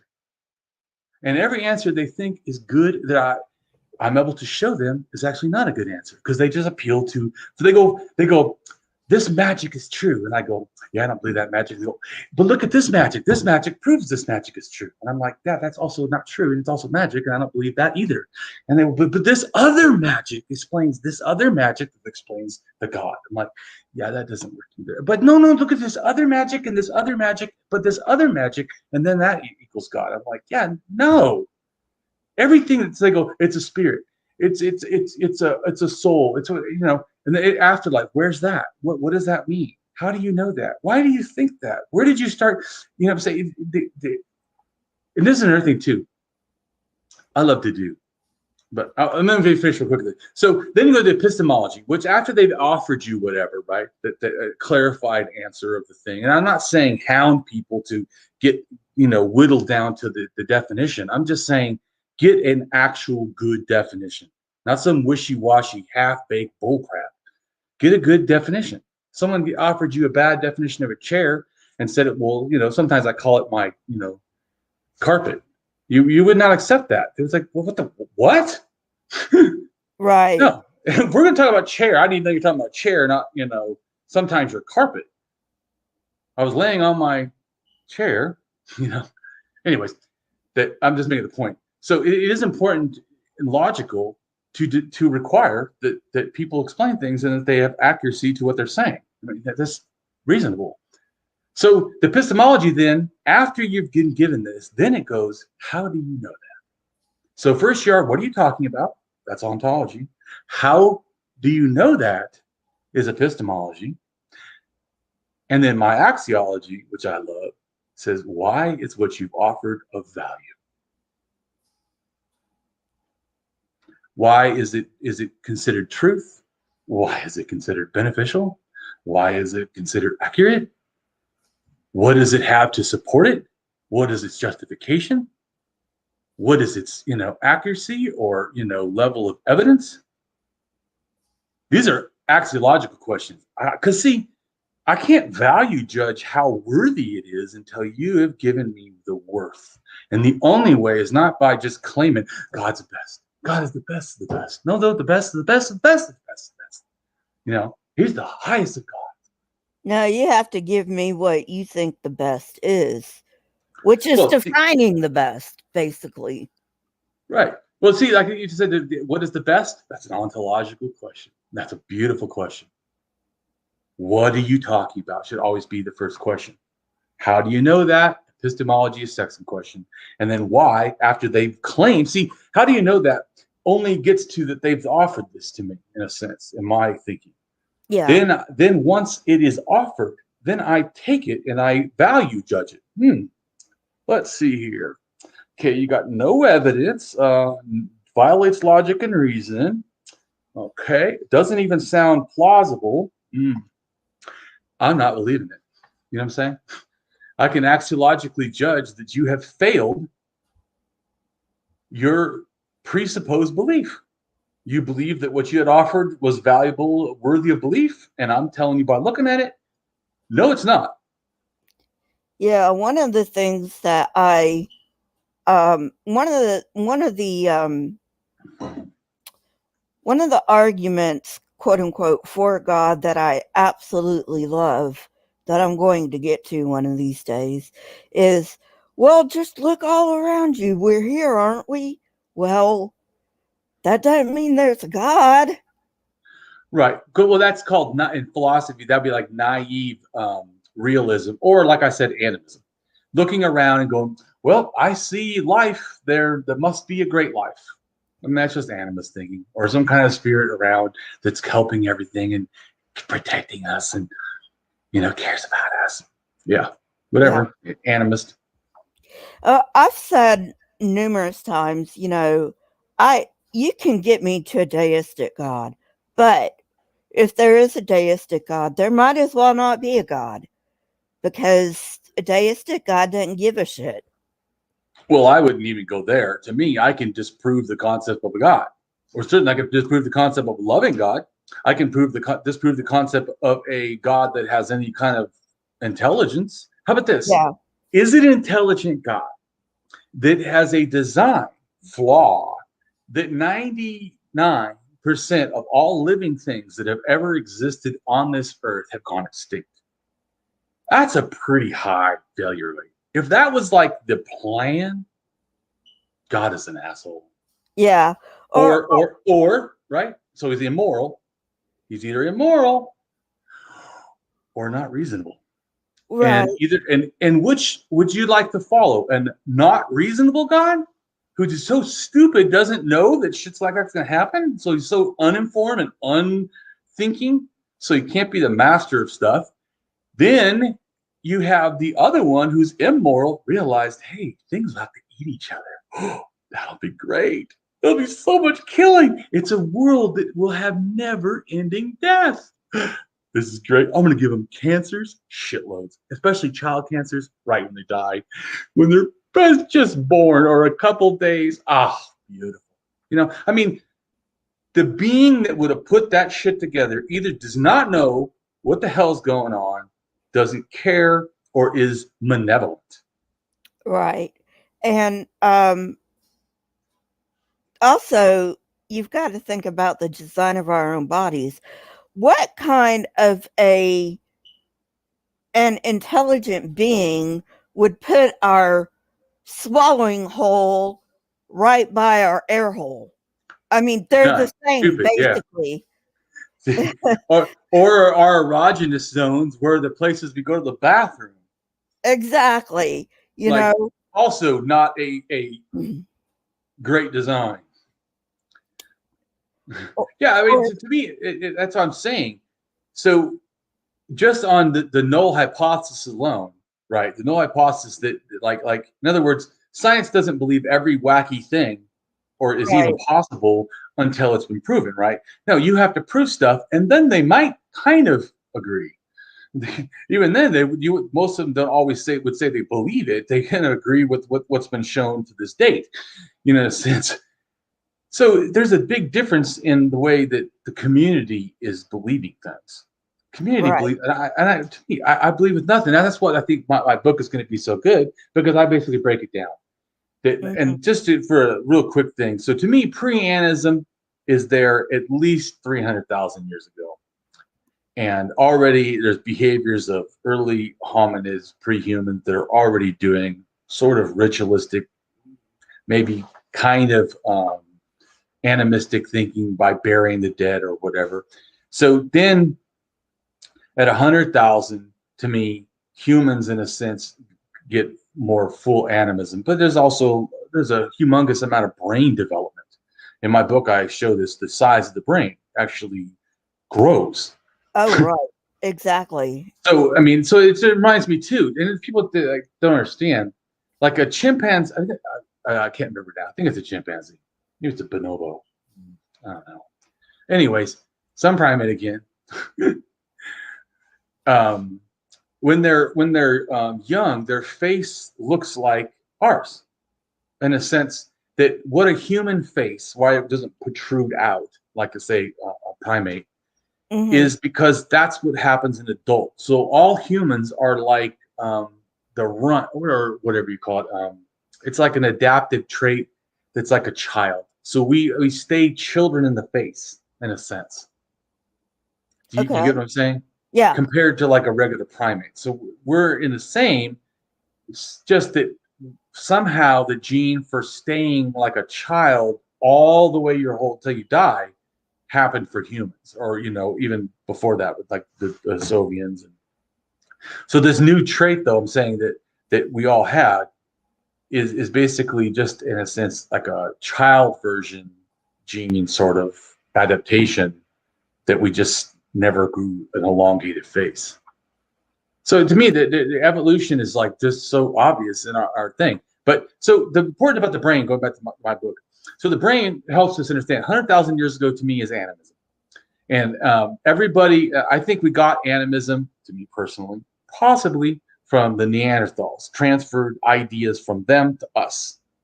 Then it got cold, and everybody ran to South Africa or died. And so the people, even in Israel, did not stay in Israel. They went back to Africa. Okay. And so, what's that?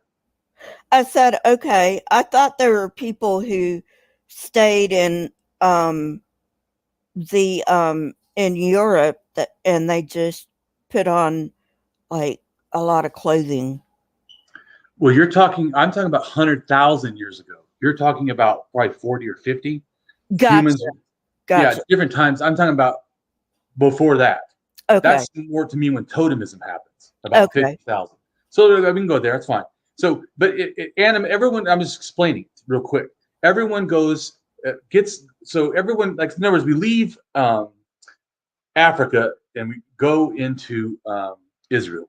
When we went into Israel, we went into the same areas the Neanderthals were already at. They were already burying the dead. And we all of a sudden get their stone tool technology. And then we bury our dead very similar to the Neanderthals. And I can't remember now if there's a burial of humans that it looks like either a Neanderthal did it or humans almost copied like 100%.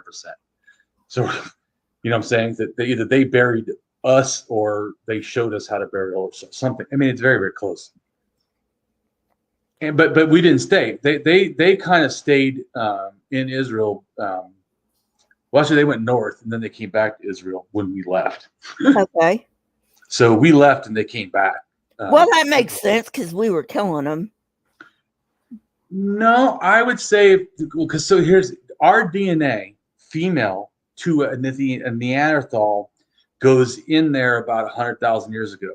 And the Soviet cave in Siberia, there's DNA that shows a link to that a human made it somehow female.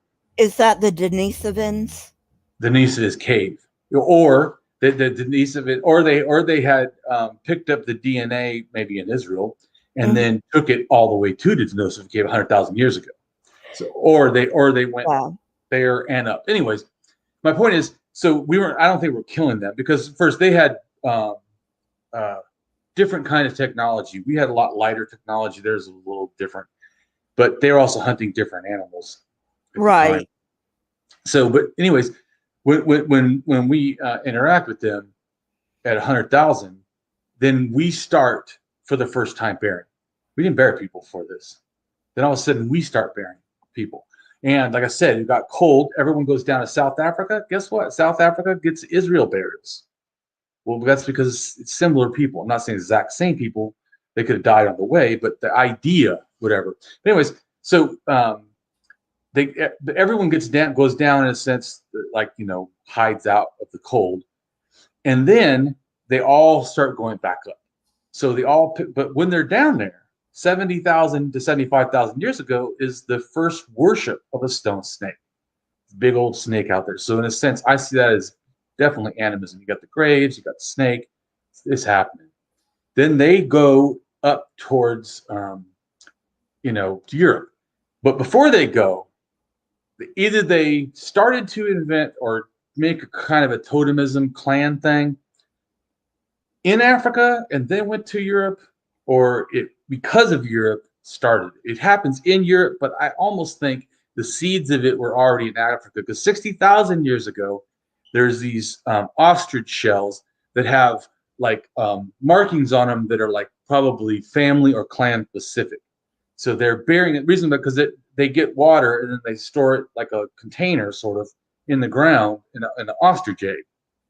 And they come back later to get water when they need it or when it's dry season or whatever, or whatever. I don't know exactly, but anyways, but they get when they need the water. So when they get the water, they need to know whose water it is. So they're already starting this thing of making sure that they get their water. And I think that is similar to, because totemism is kind of like clan and religion. It's kind of like family dynamics and Right. religion mixed together.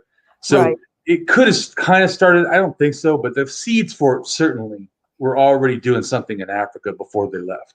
So, because I say that in Europe, when we met the Neanderthals again, not just in Israel, because we met them again in Israel, I think at 56,000 years ago, but we met them again after Israel in Europe, Right. like you said, when we started probably killing them. And there's the difference. The next time we met the Neanderthals, it was our men taking their women. Okay. So that Yeah. sounds a lot more like killing to me. Yeah. Because I know, and l- let correct me if I'm wrong, but there's only one way Neanderthals and humans could procreate, and that was a human woman and a Neanderthal man. Is that correct?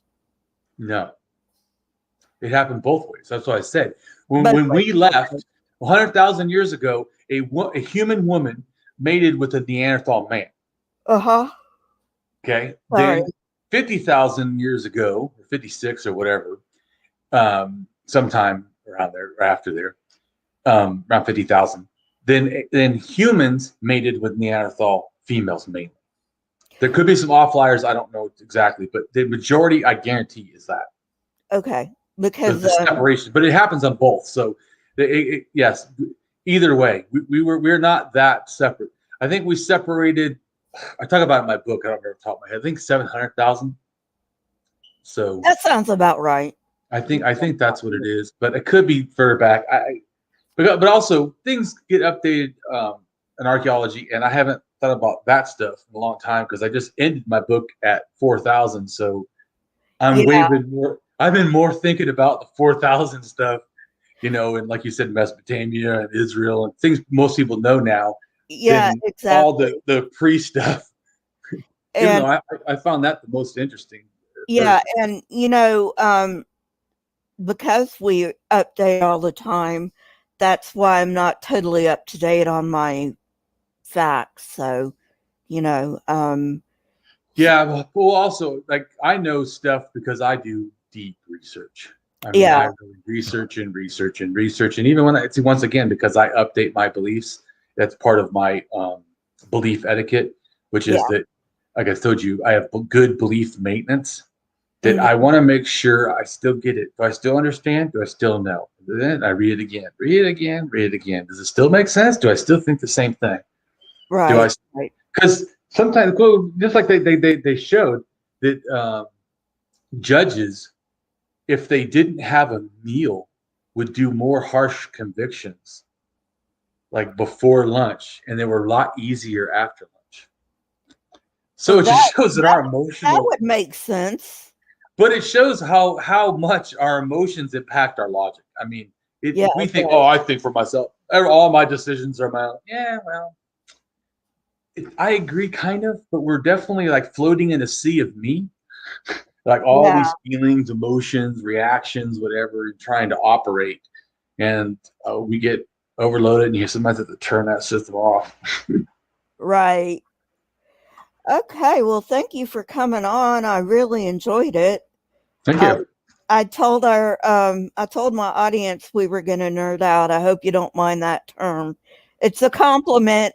Yeah, I don't think of myself generally as that. I'm like a metalhead and a goth, and Ah, I like rap, and but I like dance music, and I like Spanish music, but yeah, but the reason I say when people say nerd, generally, I don't just think of like scholarly. I think of that people were talking about like that you like comic books and that kind of stuff, and I don't like any of that stuff. okay. So Well, that's what. But I mean, you can certainly say that. But if you're talking scholarly stuff, I mean, I love yeah, it. It's not I don't get to do it that often. yeah, me too. So, like I said, thank you for coming on, and I'll talk to you later. All right. You can drop out whenever you want. All right. Thank you. Thank Bye. you. Nice seeing you. Nice seeing you again. All right. Bye. Bye. Okay, guys, I am going to have a Saturday live stream at 2 or 4. 4. Sorry. So I'll see you then. Bye.